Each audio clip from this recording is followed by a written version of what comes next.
अध्याय 4 श्लोक 11। जो मुझे जैसे भजते हैं मैं उन पर वैसे ही अनुग्रह करता हूँ। हे पार्थ, सभी मनुष्य सब प्रकार से मेरे ही मार्ग का अनुवर्तन करते हैं। भगवान में राग द्वेष आदि की दुर्बलताओं का आरोप उचित नहीं है।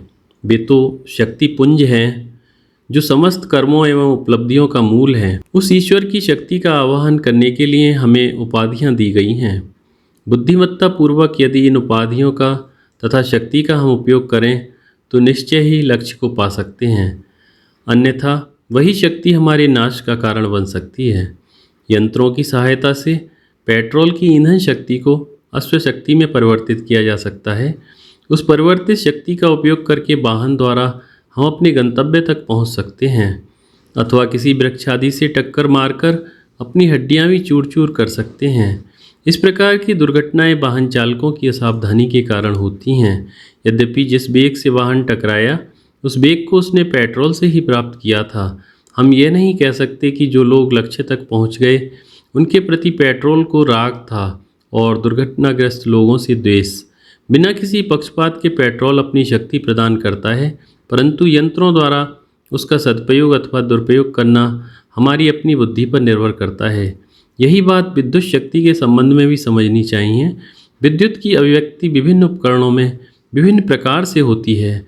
वह उन सब उपकरणों का गुणधर्म है और न कि विद्युत शक्ति का। इसी प्रकार भगवान यह कहते हैं, जो मुझे जैसा भजते हैं मैं उन पर वैसी ही कृपा करता हूँ। जिस रूप में हम ईश्वर का आवाहन करेंगे उसी रूप में भी हमारी इच्छा को पूर्ण करेंगे। यदि भगवान पक्षपात आदि अवगुणों से सर्वथा मुक्त हैं तो उनकी कृपा सब पर एक समान ही होगी। फिर सामान्य मनुष्य भगवान की शरण में न जाकर अन्य विषयों की ही क्यों इच्छा करते हैं?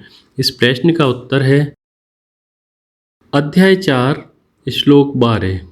सामान्य मनुष्य यहाँ इस श्लोक में कर्मों के फल को चाहते हुए देवताओं को पूछते हैं, क्योंकि मनुष्य लोक में कर्मों के फल शीघ्र ही प्राप्त होते हैं।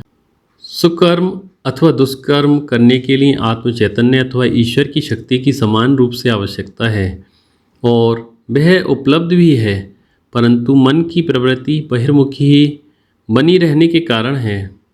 इंद्रियों का विषयों के साथ संपर्क होने पर निम्न स्तर के सुख की संवेदनाओं में उसकी आसक्ति, इस प्रकार के सुख सरलता से प्राप्त भी हो जाते हैं। अनेक प्रयत्नों के बावजूद हम वैसे एक सुख में ही रमते हैं, जिसका कारण भगवान बताते हैं। मनुष्य लोक में कर्म की सिद्धि शीघ्र ही होती है। इस जगत में विषयोपभोग के द्वारा सुख पाना सामान्य मनुष्य के लिए सरल प्रतीत होता है। वह सुख निकृष्ट होने पर भी बिना किसी प्रतिरोध के मिलता है और इस कारण सुख शांति की इच्छा करने वाला पुरुष अपनी आध्यात्मिक शक्ति को व्यर्थहीन वस्तुओं की प्राप्ति और भोग करने में खो देता है। इस कथन के सत्यत्व का हम सबको अनुभव है। उपर्युक्त विवरण का संबंध केवल लौकिक सामान्य भोगों में ही सीमित नहीं, वरन हमारी अन्य उपलब्धियों से भी है। वनस्पति एवं पशु जगत की अपेक्षा हम सुनियोजित कर्मों के द्वारा प्रकृति को अपने लिए अधिक सुख प्रदान करने को बाध्य कर सकते हैं। जीवन के उत्कृष्ट एवं निकृष्ट मार्गों का अनुसरण करने वाले लोगों को हम उनकी अंतर्मुखी और बहिर्मुखी प्रवृत्तियों के आधार पर विभाजित कर सकते हैं। इन बहिर्मुखी लोगों का फिर 4 प्रकार से वर्गीकरण किया जा सकता है, जिसका आधार है उनके विचार, गुण और कर्म। अध्याय 4 श्लोक 13। गुण और कर्मों के विभाग से चातुर्वर्ण मेरे द्वारा रचा गया है। यद्यपि मैं उसका कर्ता हूँ, तथापि तुम मुझे अकर्ता और अविनाशी जानो। कुछ काल से इस श्लोक का अत्यंत दुरुपयोग करके इसे विवादास्पद विषय बना दिया गया है। वर्ण शब्द का अर्थ है रंग। योग शास्त्र में प्रकृति के 3 गुणों सत, रज और तम को 3 रंगों से सूचित किया जाता है। जैसा कि पहले बता चुके हैं, इन 3 गुणों का अर्थ है मनुष्य के विभिन्न प्रकार के स्वभाव। सत, रज और तम का संकेत क्रम से श्वेत रक्त और कृष्ण वर्णों से किया जाता है। मनुष्य अपने मन में उठने वाले विचारों के अनुरूप ही होता है। 2 व्यक्तियों के विचारों में कुछ साम्य होने पर भी दोनों के स्वभाव में सूक्ष्म अंतर देखा जा सकता है। इन स्वभावों की भिन्नता के आधार पर अध्यात्म की दृष्टि से अध्ययन करने के लिए मनुष्यों का 4 भागों में वर्गीकरण किया जाता है। इसको ही वर्ण कहते हैं। जैसे किसी बड़े नगर अथवा राज्य में व्यवसाय की दृष्टि से लोगों का वर्गीकरण चिकित्सक, वकील, प्राध्यापक, व्यापारी, राजनीतिज्ञ, तांगा चालक आदि के रूप में करते हैं, उसी प्रकार विचारों के भेद के आधार पर प्राचीन काल में मनुष्यों को वर्गीकृत किया जाता था। किसी राज्य के लिए चिकित्सक और तांगा चालक उतने ही महत्व के हैं जितने कि वकील और यांत्रिक। इसी प्रकार स्वस्थ सामाजिक जीवन के लिए भी इन चारों वर्णों अथवा जातियों को आपस में प्रतियोगी बनकर नहीं वरन परस्पर सहयोगी बनकर रहना चाहिए। एक वर्ण दूसरे का पूरक होने के कारण आपस में द्वेषजन्य प्रतियोगिता का कोई प्रश्न ही नहीं होना चाहिए। तदुपरांत भारत में मध्य युग की सत्तालोलुपता के कारण सांप्रदायिकता की भावना उभरने लगी, जिसने आज अत्यंत कुरूप और भयंकर रूप धारण कर लिया है। उस काल में शास्त्रीय विषयों में सामान्य जनों के अज्ञान का लाभ उठाते हुए अर्थ पंडितों ने शास्त्रों के कुछ अंशों को बिना किसी संदर्भ के उद्धृत करते हुए अपने ज्ञान का प्रदर्शन करना प्रारंभ कर दिया। हिंदुओं के पतनोन्मुखी काल में ब्राह्मण वर्ग को इस श्लोक की प्रथम पंक्ति का अर्धभाग अत्यंत अनुकूल लगा और वे इसे दोहराने लगे। मैंने चातुर्वर्ण की रचना की। इसका उदाहरण दे देकर समाज के वर्तमान दुर्भाग्यपूर्ण विभाजन को दैवी प्रमाणित करने का प्रयत्न किया गया। जिन लोगों ने ऐसे प्रयत्न किए उन्हें ही हिंदू धर्म का विरोधी समझना चाहिए। वेद व्यास जी ने इसी श्लोक की प्रथम पंक्ति में ही इसी प्रकार के वर्गीकरण का आधार भी बताया कि गुण कर्म विभाग से अर्थात गुण और कर्मों के विभाग से चातुर्वर्ण बनाया हुआ है। वर्ण शब्द की यह संपूर्ण परिभाषा न केवल हमारी वर्तमान विपरीत धारणा को ही दूर करती है बल्कि उसे यथार्थ रूप में समझने में भी सहायता करती है। जन्म से कोई व्यक्ति ब्राह्मण नहीं होता। शुभ संकल्पों एवं श्रेष्ठ विचारों के द्वारा ही ब्राह्मणत्व को प्राप्त किया जा सकता है। केवल शरीर पर तिलक चंदन आदि लगाने से अथवा कुछ धार्मिक विधियों के पालन मात्र से हम ब्राह्मण होने का दावा नहीं कर सकते। परिभाषा के अनुसार उसके विचारों एवं कर्मों का सात्विक होना अनिवार्य है। रजोगुण प्रधान विचारों तथा कर्मों का व्यक्ति क्षत्रिय कहलाता है। जिसके केवल विचार ही तामसिक नहीं बल्कि जो अत्यंत निम्न स्तर का जीवन शारीरिक सुखों के लिए ही जीता है, उस पुरुष को शूद्र समझना चाहिए। गुण और कर्म के आधार पर किए गए इस वर्गीकरण से इस परिभाषा की वैज्ञानिकता सिद्ध होती है। सत्व, रज और तम इन तीन गुणों से युक्त है। जड़ प्रकृति अथवा माया चैतन्य स्वरूप आत्मा के उसमें व्यक्त होने पर ही सृष्टि उत्पन्न होकर उसमें ज्ञान क्रिया रूप व्यवहार संभव होता है। उसके बिना जगत व्यवहार संभव ही नहीं हो सकता। इस चैतन्य स्वरूप के साथ तादात्म्य करके श्री कृष्ण कहते हैं कि वे चातुर्वर्ण आदि के कर्ता हैं, क्योंकि उसके बिना जगत का कोई अस्तित्व नहीं है और ना कोई क्रिया संभव है। जैसे समुद्र तरंगों, लहरों, फेन आदि का कर्ता है अथवा स्वर्ण सब आभूषणों का कर्ता है, वैसे ही भगवान का कर्तव्य भी समझना चाहिए। इसी श्लोक में भगवान स्वयं को कर्ता कहते हैं, परंतु दूसरे ही क्षण कहते हैं कि वास्तव में वे अकर्ता हैं।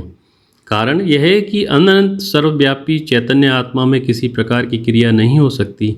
देश काल से परिच्छिन्न वस्तु ही क्रिया कर सकती है। आत्मस्वरूप की दृष्टि से भगवान अकर्ता ही हैं। शास्त्रों की अध्ययन प्रणाली से अनभिज्ञ विद्यार्थियों को वेदांत के ये परस्पर विरोधी वाक्य भ्रमित करने वाले होते हैं, परंतु हम अपने दैनिक संभाषण में भी इस प्रकार के वाक्य बोलते हैं और फिर भी उसके तात्पर्य को समझ लेते हैं। जैसे हम कहते हैं, कार में बैठकर मैं गंतव्य तक पहुंचा। अब यह तो स्पष्ट है कि बैठने से मैं अन्य स्थान पर कभी नहीं पहुंच सकता, तथापि कोई अन्य व्यक्ति हमारे वाक्य की अधिक छानबीन नहीं करता। इस प्रकार के वाक्यों में कार की गति का आरोप बैठे यात्री पर किया जाता है। वह अपनी दृष्टि से तो स्थिर बैठा है, परंतु वाहन की दृष्टि से गतिमान प्रतीत होता है। इसी प्रकार विभिन्न स्वभावों की उत्पत्ति मन और बुद्धि का धर्म है, फिर भी उसका आरोप चैतन्य आत्मा पर करके उसे ही कर्ता कहते हैं, किंतु स्वस्वरूप से सर्वव्यापी अविकारी आत्मा अकर्ता ही है। वास्तव में मैं अकर्ता हूँ। इसलिए अध्याय 4 श्लोक 14 कर्म मुझे लिप्त नहीं करते, ना मुझे कर्म फल में स्पृहा है। इस प्रकार मुझे जो जानता है वह भी कर्मों से नहीं बनता है। नित्य शुद्ध और परिपूर्ण आत्मा को किसी प्रकार की अपूर्णता का भान नहीं हो सकता जो किसी इच्छा को जन्म दे। इस दृष्टि से श्री कृष्ण भगवान कहते हैं, कर्म मुझे दूषित नहीं कर सकते और ना मुझे कर्म फल में कोई आसक्ति ही है। इच्छा अथवा कर्म का बंधन जीव अहंकार के लिए ही हो सकता है। मन और बुद्धि की उपाधियों से युक्त चैतन्य आत्मा ही जीव कहा जाता है। इन उपाधियों के दोषयुक्त होने पर जीव ही दूषित हुआ समझा जाता है। इसी एक दृष्टांत के द्वारा हम भली भांति समझ सकेंगे। यदि किसी पात्र में रखे जल में सूर्य प्रतिबिंबित होता है तो उस प्रतिबिंब की स्थिति पूर्णतया उस जल की स्थिति पर निर्भर करती है। जल के शांत, अस्थिर अथवा मैले होने पर वह प्रतिबिंबी स्थिर, क्षुब्ध अथवा धुंधला दिखाई देगा, परंतु महाकाश स्थित वास्तविक सूर्य पर इस चंचलता अथवा निश्चलता का कोई प्रभाव नहीं पड़ेगा। इसी प्रकार इच्छा, आसक्ति आदि का प्रभाव अहंकार पर ही पड़ता है। नित्य मुक्त चैतन्य स्वरूप आत्मा इन सबसे किसी प्रकार भी दूषित नहीं होती। आत्म विकास की वैदिक साधना का यह अर्थ नवीन प्रतीत होता है। क्या इसके पूर्व किसी ने इसका आचरण किया था? उत्तर है अध्याय 4 श्लोक 15। पूर्व के मुमुक्षु पुरुषों द्वारा भी इस प्रकार जानकर ही कर्म किया गया है, इसलिए तुम भी पूर्वजों द्वारा सदा से किए हुए कर्मों को ही करो। परमात्मा में कर्तृत्व तथा फलाशक्ति का अभाव है और उस आत्म स्वरूप का साक्षात अनुभव कर लेने पर साधक में न इच्छा रहती है और न अहंकार जनित अन्य वृत्तियाँ। पूर्व अध्याय में वर्णित कर्मयोग का आचरण प्राचीन समय में अनेक बुद्धिमान मुमुक्षु पुरुषों ने किया था। अर्थ यह हुआ कि यह मार्ग कोई नवीन नहीं है और आपके उपदेश मात्र से मैं कर्मयोग का पालन करूंगा, किंतु इसमें पूर्व के मुमुक्षुओं का संदर्भ देने की क्या आवश्यकता है? इसके उत्तर में भगवान कहते हैं, क्योंकि कर्म क्या है इस विषय को समझाने में कठिनाई है। कैसे? कहते हैं, दोस्तों इसी तरह की और वीडियोस के लिए आप हमारे YouTube चैनल SRH कहानियाँ सब्सक्राइब करें। वीडियो देखने के लिए बहुत बहुत धन्यवाद।